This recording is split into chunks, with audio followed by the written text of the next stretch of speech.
this group of students that goes to faith. And so this is my testimony. So I grew up in a Christian family, and we went to church and we did all those things. And my parents were actually pastors for about 15 years.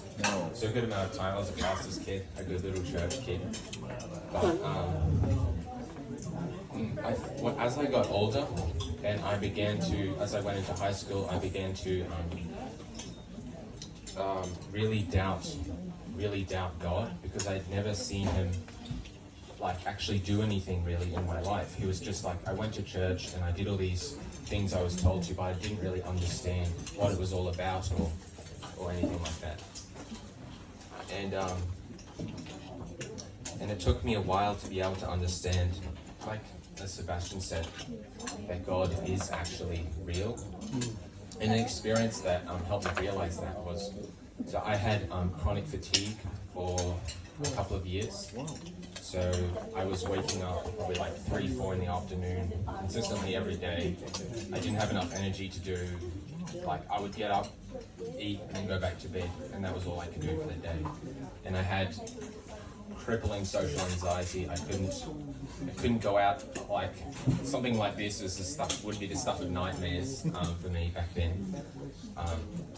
And I had to actually stop going to school because I couldn't deal with the social aspect of it, and I was falling asleep during the day, and I couldn't make it. So that's why I started going to this school actually.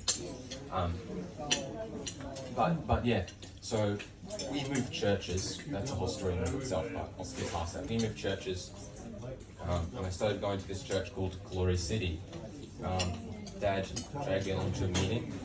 I didn't really want to go, but I just did what I was told, and I came along. It was just an ordinary church service, and at the end, they were asking people, "Do you want to get prayed for?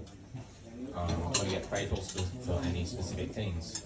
And Mum and Dad nudged me. They were like, "Do you want to go up and get prayed for your chronic fatigue and stuff?" And I was, a bit hesitant because I didn't really like the idea of going to the front and talking to some random guy about my problems. I didn't really like the thought of that, but I went up with them, and the guy asked me, "What do you want prayer for?" And I was so, even just this guy asking me something, I just started crying because I couldn't engage with him about it. And so Mum ended up having to tell him what I wanted to pray for, which was the chronic fatigue and the social anxiety. And then he just prayed a simple prayer. It wasn't super long and complicated or anything. He just prayed that God would be able to heal me. And then I didn't feel anything special. But then I went home that night and then went to sleep. And then the next day I woke up at 6 in the morning and had all my energy through the day. Wow. Woo! Come on. Yeah. I went for a 3K run. And then Whoa. And then the next day I woke up at 6:30. Next day I woke up at around 6 again. And this was completely unheard of. I was waking up late in the afternoon for a number of years. And then, and I still had